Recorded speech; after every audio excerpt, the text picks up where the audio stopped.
When you go to the weeding still, as I mentioned, it will depend on how the weeds are growing. If maybe it is raining, they are growing very fast, then at regular intervals, maybe in a month's time, you can have workers going in and doing the weeding, depending on how the weeds are growing. And it is important so that you can eliminate the competition for nutrients and also for water and space, so that the spinach crop can thrive and they can grow very well and be able to optimize their production.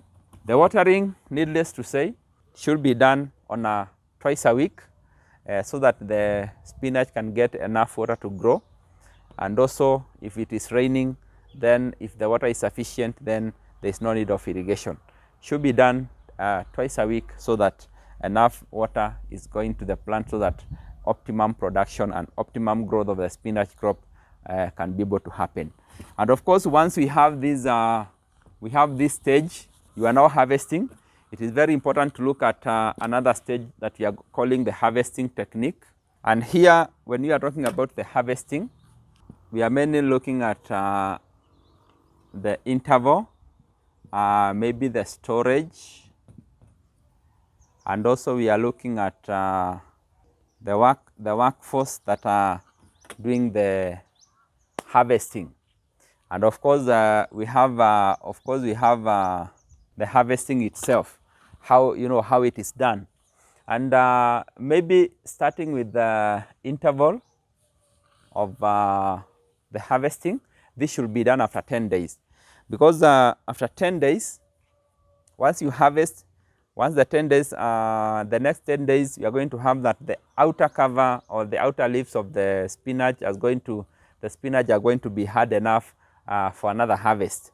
And of course, you are going to be doing the watering, and of course, you are going to be doing the foliar application. Once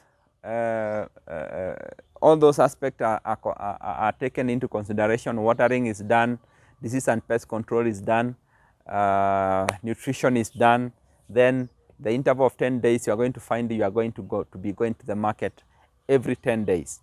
In terms of storage, it is important to note that spinach is not stored the same day.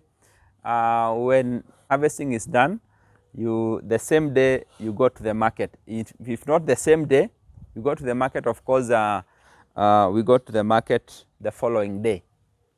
And of course, in terms of storage, during the harvest, the spinach is going to be harvested, and then it is going to be stored in those baskets that are made from sisal or maybe from banana leaves.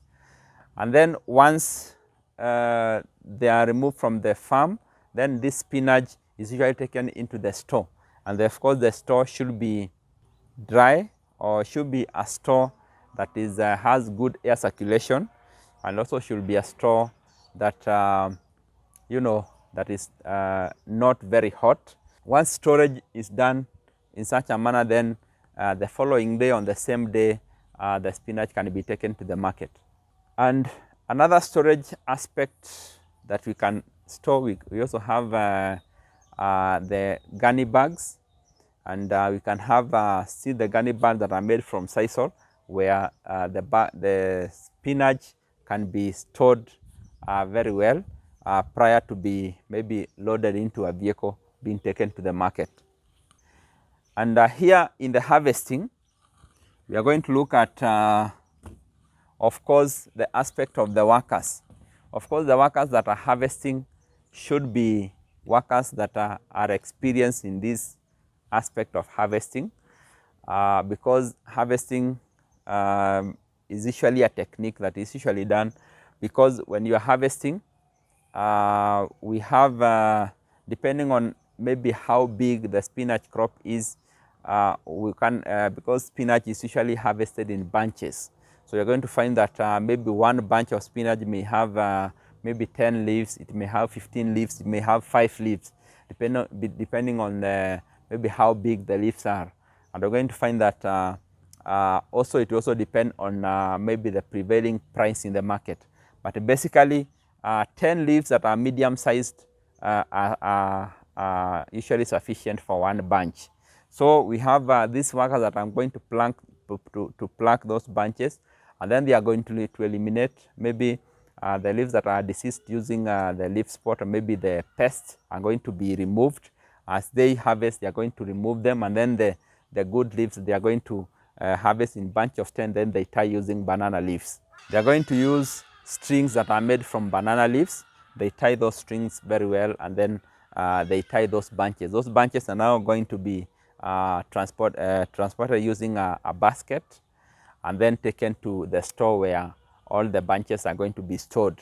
So and therefore the workers are very important, and of course the main aspect of the harvesting using the bunches, and plucking should be done so that to be done very well, so that the exact number of leaves per bunch is considered depending on maybe the prevailing market requirement.